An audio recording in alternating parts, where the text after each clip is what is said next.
CCA की और videos देखने के लिए सब्सक्राइब करें और बेल आइकॉन को दबाएं। साथियों, शमशेर बहादुर सिंह बहुत ऊंचे दर्जे के साहित्यकार, रचनाकार, कवि थे। बचपन से ही संघर्षों में जिए, परिवार की खराब हालत रही, फिर भी उन्होंने समझौता नहीं किया और जो संघर्ष उन्होंने किया उससे उनका एहसास गहरा हुआ।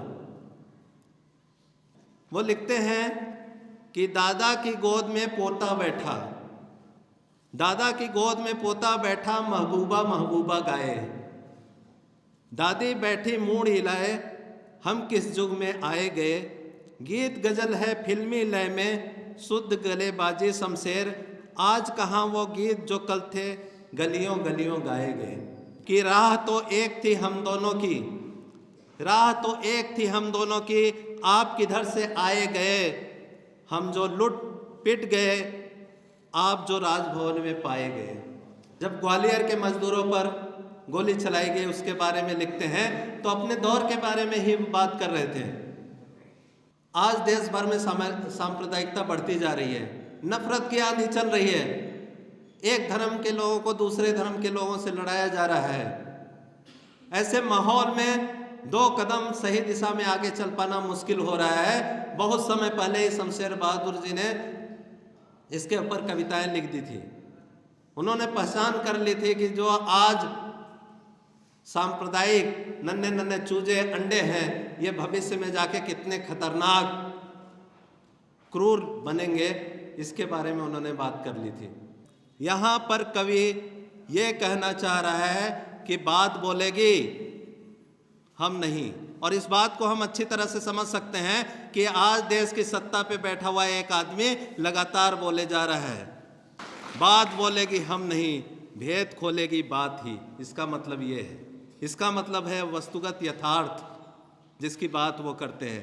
मनगढ़ंत बातें नहीं होनी चाहिए, बल्कि जो सच्चाई है समाज की उसे हमें बताना पड़ेगा। जिनकी दो खाली जेबें जब दुकान हाट पर जाती हैं, जिनकी दो खाली जेबें जब दुकान हाट पर जाती हैं। नमस्ते साथियों, आप सभी का इस कार्यक्रम में स्वागत है, अभिनंदन है। मंच पर आसीन देश विदेश पत्रिका के मुख्य संपादक महोदय, दूर दूर से आए अतिथिगण, नौजवान भारत सभा के कार्यकर्ता, जसम और चलचित्र अभियान के साथियों, मजदूर भाइयों, किसान भाइयों, आप सभी का इस कार्यक्रम में बहुत बहुत स्वागत है, अभिनंदन है। मैं अपनी बातचीत शमशेर बहादुर जी की कविता पर रखूँगा। साथियों, शमशेर बहादुर सिंह बहुत ऊंचे दर्जे के साहित्यकार, रचनाकार, कवि थे। उन्होंने अपनी कविताओं में बहुत अच्छी भाषा शैली, बिंब, प्रतीक का इस्तेमाल किया है और उसके बारे में विचार विमर्श करना साहित्य समीक्षकों का काम है। मैं जितना जान पाया हूँ, समझ पाया हूँ, उसे मैं आपके सामने रखूँगा और इसी प्रक्रिया में मैंने उनसे बहुत कुछ सीखा है। एक सजल और शिष्य की तरह मैं बहुत कुछ सीख पाया हूँ उनसे, वह आपके सामने मैं रखूँगा। शमशेर जी बहुत आर्थिक कठिनाइयों से गुजरे। उनकी ज़िंदगी कोई आसान ज़िंदगी नहीं थी। बचपन से ही संघर्षों में जिए, परिवार की खराब हालत रही, फिर भी उन्होंने समझौता नहीं किया और जो संघर्ष उन्होंने किया उससे उनका एहसास गहरा हुआ, चीज़ें ज़्यादा से ज़्यादा समझ में आई। लगातार जन आंदोलन, जन संघर्ष में शामिल रहे, रचना कर्म करते रहे, लिखते पढ़ते रहे, और काम इतना ज़्यादा था उनके सिर पर कि उन्हें अंत में कहना पड़ा कि बहुत काम बाकी है, टाला पड़ा है, मगर उनकी आंखों पे जाला पड़ा है।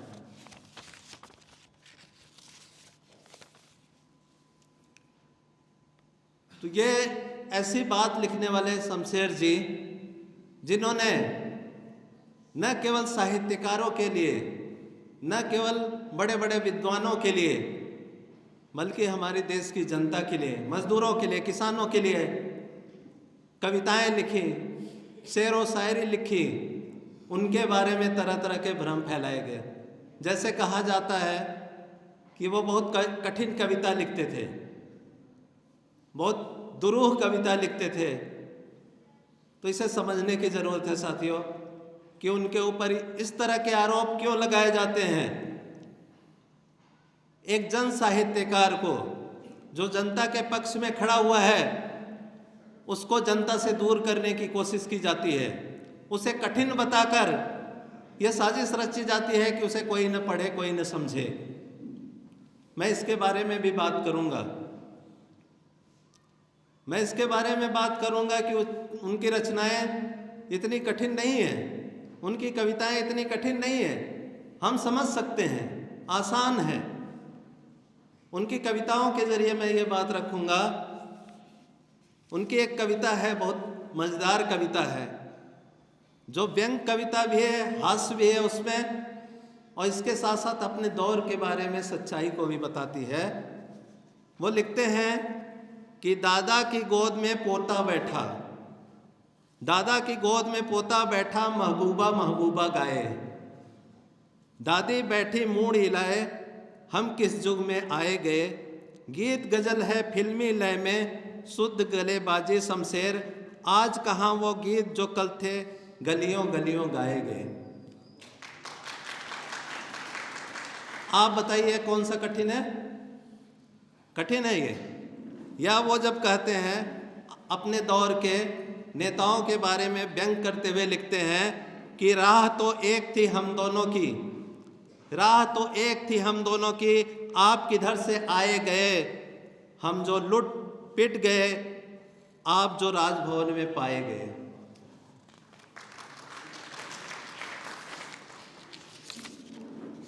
साथियों, उनकी कई कविताएं जो जनता के लिए लिखी हैं, आम लोगों के लिए लिखी हैं, वो आसानी से समझ में आ जाती हैं। फिर क्यों उन्हें कठिन कविता का प्रेत कहा जाता है, यह समझने की बात है।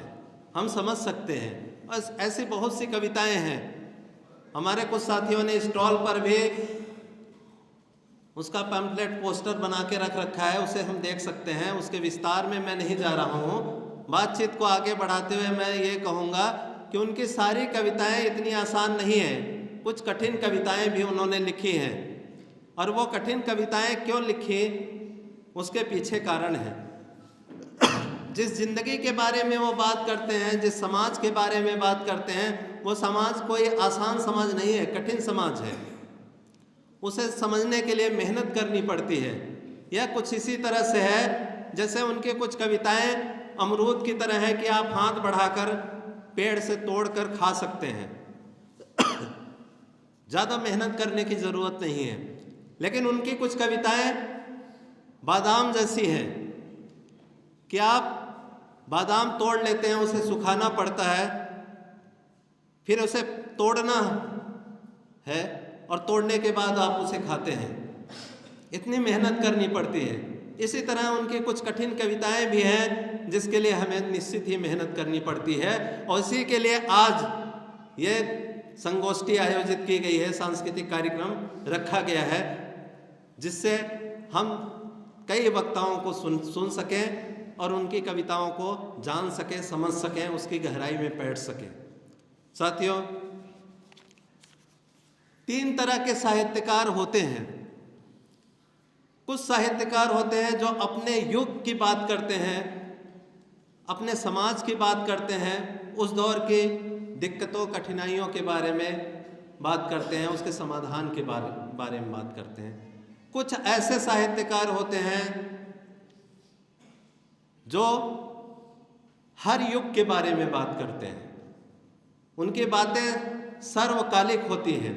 और कुछ ऐसे साहित्यकार भी होते हैं जो ऐसी बातें बोलते हैं जो अपने ज़माने से आगे की बात होती है।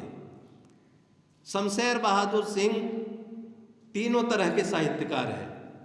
वो अपने ज़माने की बात करते हैं और उतने ही सशक्त माध्यम से अपनी बात करते हैं। आगे हम देखेंगे कि उनकी कविता जब ग्वालियर के मजदूरों पर गोली चलाई गई उसके बारे में लिखते हैं तो अपने दौर के बारे में ही बात कर रहे थे। दूसरे ऐसी कविताएं भी उन्होंने लिखी हैं, ऐसा लगता है कि आज के लिए लिखी हो। जैसे सांप्रदायिकता के ऊपर उन्होंने लिखी हैं कविताएं।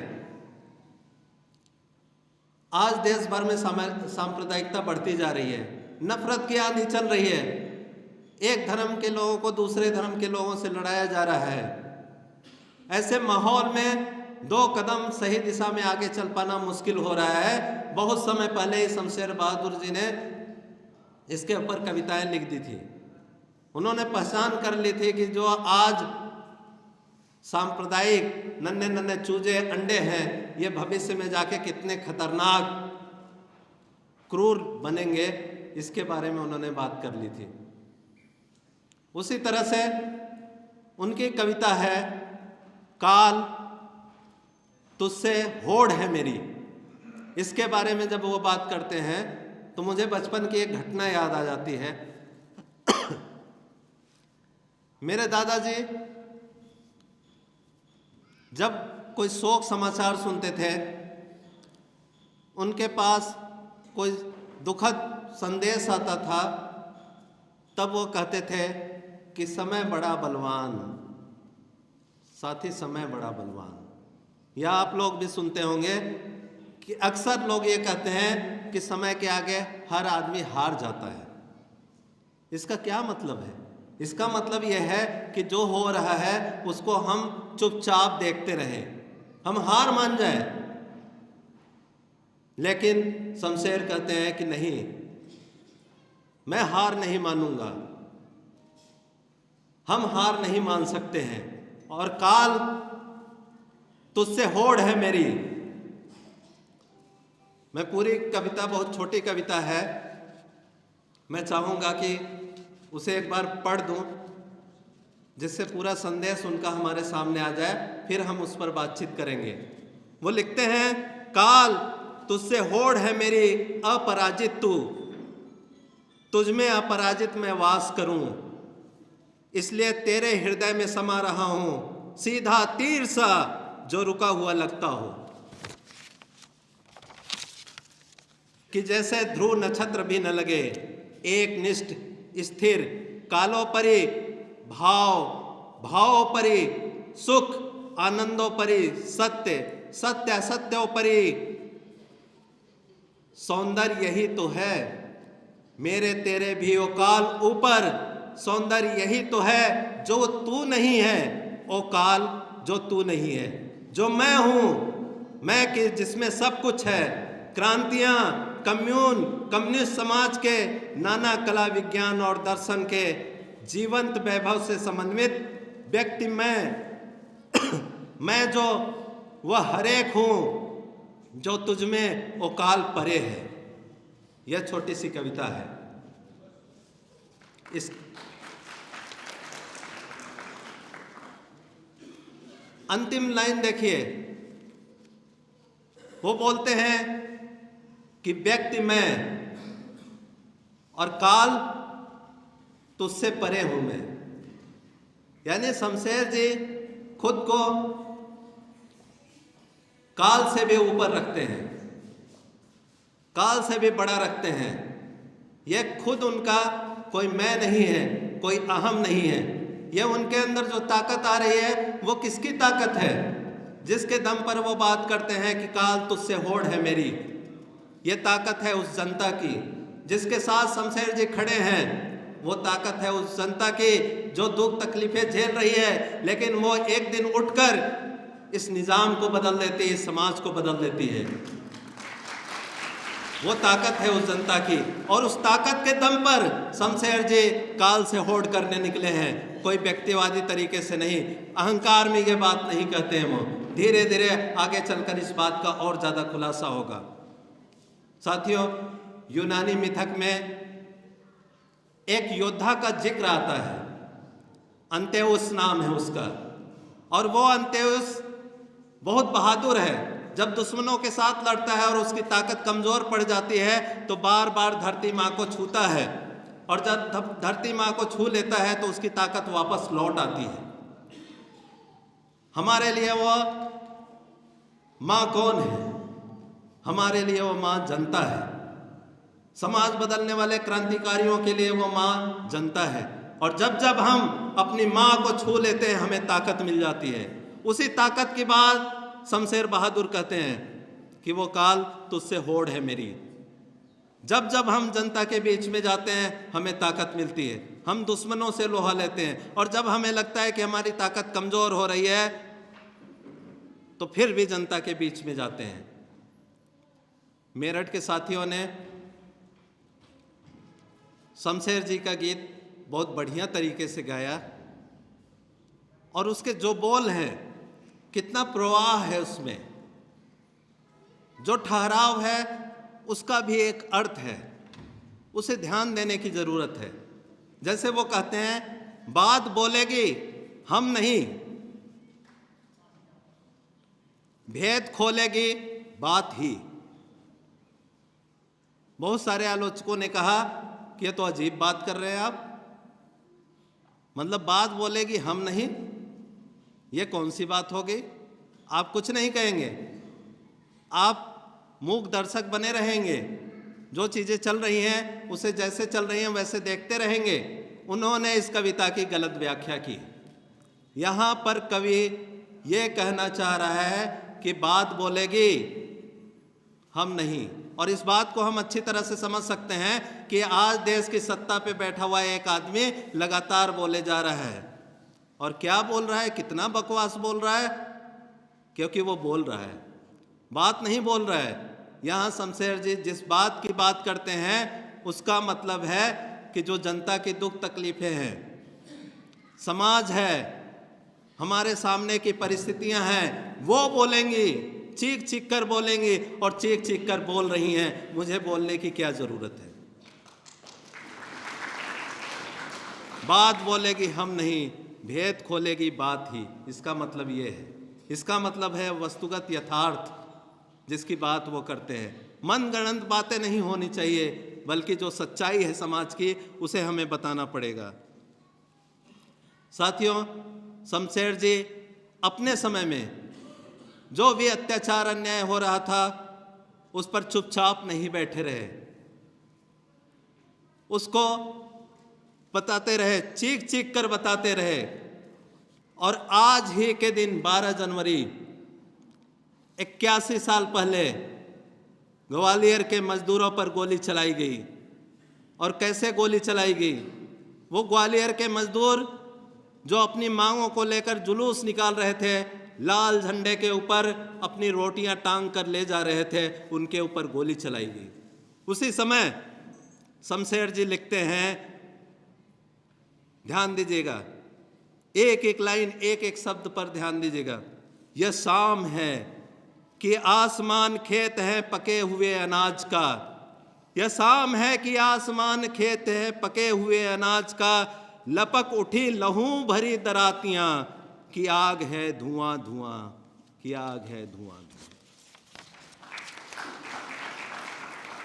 सुलग रहा ग्वालियर के मजूर का हृदय, कराहती धरा कि हाय हाय विषाक्त वायु, धूम तिक्त आज रिक्त आज, सोखती हृदय ग्वालियर के मजूर का, गरीब के हृदय टंगे हुए कि रोटियां लिए हुए निशान लाल लाल, जा रहे हैं कि चल रहा है लहू भरे ग्वालियर के बाजार में जुलूस, जल रहा धुआं धुआं ग्वालियर के मजूर का हृदय।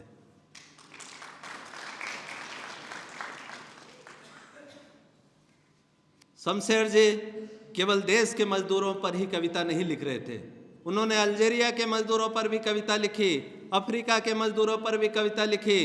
वो अंतर्राष्ट्रीयतावादी थे, वो विश्व बंधुत्व की बात करते थे। अल्जीरिया के मजदूरों पर कविता लिखते हुए उन्होंने लिखा, उस समय लिखा जब वहाँ नाविक विद्रोह चल रहा था, उन्होंने लिखा कि लगी हो आग जंगल में कहीं, लगी हो आग जंगल में कहीं, जैसे हमारे दिल सुलगते हैं। हमारी शाम की बातें लिए होती हैं अक्सर जल जले महियार के, और जब भूख लगती है हमें तब इनकलाब आता है। साथियों, शमशेर जी ने मजबूर कर दिया अपने दौर के कवियों साहित्यकारों को कि तुम ये क्या कर रहे हो, प्रेम विरह की कविताएं लिख रहे हो, श्रृंगार की कविताएं लिख रहे हो, शर्म नहीं आती तुम्हें, देश की जनता की दुख तकलीफें दिखाई नहीं देती तुम्हें, ये बहुत ही गलत काम कर रहे हो, उठो आओ आंदोलन में शामिल हो, संघर्ष में शामिल हो। इसी में एक साहित्यकार का महत्व है, इसी में किसी विद्वान का महत्व है। हमें जनता से जुड़ जाना चाहिए और पूरी दुनिया की जनता से जुड़ना है हमें, और इसीलिए वो अमन का राग नाम से लंबी कविता लिखते हैं, जिसका पिछली बार कविता पाठ भी हुआ और जिस पर चर्चा भी हुई। उस अमन के राग में हम देखते हैं कि वो दुनिया भर के मजदूरों से जुड़ते हैं, किसानों से जुड़ते हैं, वो दुनिया भर के साहित्यकारों से जुड़ते हैं, नेरूदा से जुड़ते हैं, गोरकी से जुड़ते हैं, पॉल रॉबसन से जुड़ते हैं, और पूरी दुनिया की जनता का आह्वान करते हैं कि जो शोषण करने वाला निजाम है उसकी सत्ता को बदल दो, एक ऐसी व्यवस्था कायम करो जो न्याय पर टिकी हो, जो भाईचारे पर टिकी हो, एक समतामूलक समाज की स्थापना करनी है। इसी सिलसिले में 1948 के दौरान जो देश में तेलंगाना आंदोलन चल रहा था, उस तेलंगाना आंदोलन के क्रांतिकारियों को, मजदूरों को, किसानों को प्रेरित करते हुए कविता लिखते हैं, बहुत छोटी सी है कि ये चालबाज हुकूमत फिरंगियों का गढ़, ये चालबाज हुकूमत फिरंगियों का गढ़, बनी हुई है अभी तक फिरंगियों का गढ़, लगे अवाम की ठोकर निजाम शाही को। शमशेर बहादुर सिंह जनता का आह्वान भी करते हैं, शमशेर बहादुर सिंह जनता के साथ खड़े हैं। इसी दम पर वो काल से होड़ करने की बात करते हैं। आप देखिए साथियों, सच पूछा जाए तो आज काल किसके साथ खड़ा है, आज समय किसके साथ खड़ा है? आज काल कितना क्रूर हो गया है, कितना मक्कार हो गया है। क्या हम उसकी जयकार करें? क्या हम समय की जयकार करें? आज काल किसको बढ़ावा दे रहा है? ऐसे शासक वर्ग को बढ़ावा दे रहा है जो जनता का खून चूस रही है, जो पूंजी, साम्राज्य और सांप्रदायिकता का लबादा ओढ़े हुए है, जो देश भर में लूट खसोट का नंगा नाच कर रही है, जिससे हम लोग परिचित हैं, हम जानते हैं। साम्राज्यवाद के बारे में लिखते हुए वो कहते हैं कि बनियों ने समाजवाद को जोखा है, बनियों ने समाजवाद को जोखा है, गहरा सौदा है, काल भी चोखा है, दुकानें नई खुली हैं आज़ादी की, कैसा साम्राज्यवाद का धोखा है, कैसा साम्राज्यवाद का। और वो आगाह करते हैं कि ये जो नई आज़ादी आई है इसके भ्रम में मत रहना, साम्राज्यवाद अंग्रेजों का था और वो खत्म हो गया, लेकिन एक दूसरा साम्राज्यवाद आ गया। ये दूसरा साम्राज्यवाद बहुत पहले इसके बारे में शमशेर जी ने बात रखी थी और उसे पहचान लिया था। वो लिखते हैं कि हो गया कुर्बान डॉलर पर मानवता प्रेम सम्मान। आप सोचिए कि कहाँ पर बात कर रहे हैं, और आज से 50-60 साल पहले डॉलर की बात। रोज बरोज हमारी चर्चा हो रही है कि आज $1 85 रुपए का, 86 रुपए का, 87 रुपए का हो गया है। और देश की सारी संपदा इसे डॉलर के जरिए अमेरिका में चली जा रही है। और अमेरिका कुछ नहीं कर रहा है, बैठ के खा रहा है। वो 100 रुपए अगर खा रहा है तो केवल 40 रुपए पैदा करता है, 60 रुपए दुनिया से लूट कर ले जाता है, डॉलर में लूट कर ले जाता है। यह नया साम्राज्यवाद है। इस साम्राज्यवाद के बारे में शमशेर बहादुर लिखते हैं और उसे बहुत पहले पहचान गए थे। साथियों, बातचीत बहुत लंबी हो सकती है इस मुद्दे पर, मैं थोड़ा संक्षेप करूंगा क्योंकि बहुत ज़्यादा समय नहीं है हमारे पास। काल से वो होड़ जनता की ताकत के दम पर करते हैं, लेकिन केवल जनता की ताकत के दम पर नहीं करते हैं, वो काल से होड़ मार्क्सवादी विचारधारा के आधार पे भी करते हैं। वो किस तरह? कई आलोचकों ने उन पर आरोप लगाया और कहा कि मार्क्सवादी कवि तो हैं शमशेर जी, लेकिन उनकी कविताएं मार्क्सवादी नहीं हैं।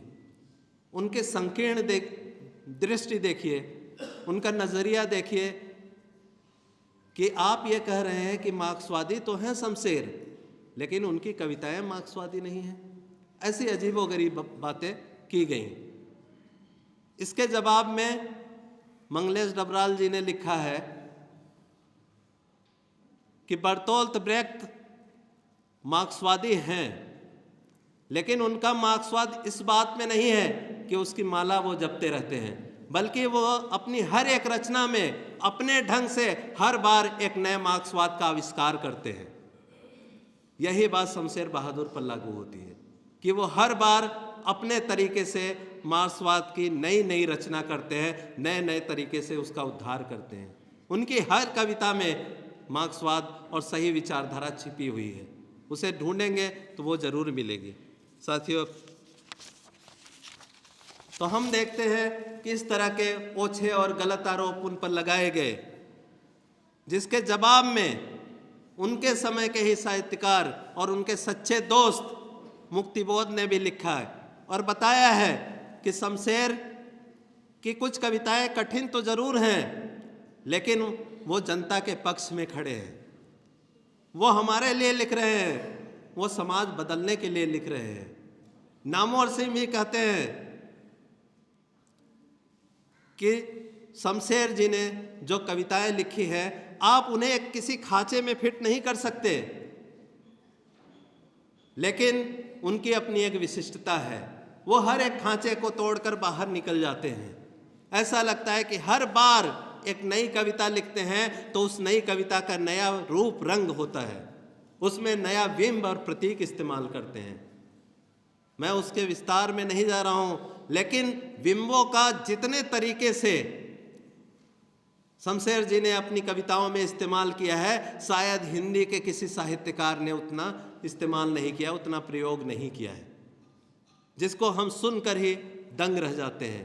शब्द बिंब, यानी अपनी कविता के माध्यम से शब्दों को जीवित कर देते हैं। बारिश की छम छम छिन छिन की आवाज़ आने लगती है कविताओं से। स्पर्श बिंब, उनकी कविताएं पढ़ते हुए हमें लगता है कि हम चीज़ों को छू रहे हैं, कौन सी चीज़ नाजुक है और कौन सी चीज़ कठोर है, उसको हम महसूस कर रहे हैं। इसी तरह के और सारे बिंब उन्होंने दिए हैं और उसके बारे में कविताएं लिखी हैं।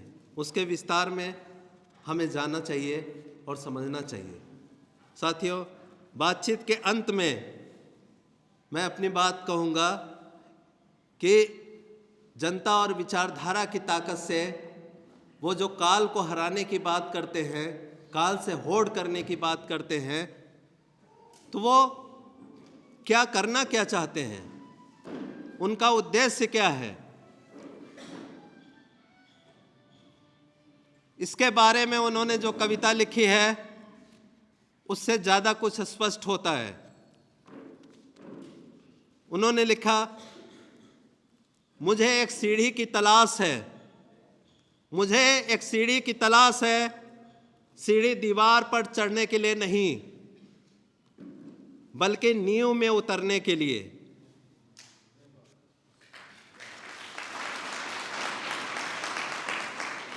मैं किले को जीतना नहीं चाहता, उसे ध्वस्त कर देना चाहता हूं। तो वो किले को जीतना नहीं चाहते, ध्वस्त कर देना चाहते हैं, क्योंकि बिना विध्वंस के कोई निर्माण नहीं हो सकता। अगर जिंदगी के जो पुराने सड़े गले रूप हैं उसका नाश नहीं करते हैं तो एक नई जमीन पर एक नई दुनिया नहीं बसाई जा सकती। शमशेर जी इसकी बात करते हैं। शमशेर जी एक ऐसी व्यवस्था बनाने की बात करते हैं जिसमें आज के समाज की, वर्गीय समाज की बुराइयां नहीं होंगी, जिसमें शोषण नहीं होगा, अन्याय नहीं होगा, हर हाथ को काम मिलेगा, हर काम को दाम मिलेगा, सबको बराबरी मिलेगी, जाति व्यवस्था नहीं होगी, धार्मिक झगड़े नहीं होंगे। एक ऐसी व्यवस्था कायम करने की बात करते हैं जिसमें अमन चैन होगा। साथियों, इसके बाद मैं अंतिम बात अपनी कहूँगा कि हमें अपनी विरासत से, शमशेर, मुक्तिबोध, प्रेमचंद की विरासत से परिचित होना चाहिए। अगर हम अपनी विरासत से परिचित नहीं होते हैं, उसे समझते नहीं हैं, उसके बारे में अध्ययन नहीं करते हैं, तो हम जड़ विहीन खोखले पेड़ की तरह होंगे जिसे तूफान का एक छोटा झोंका आएगा और गिरा देगा। धन्यवाद साथियों।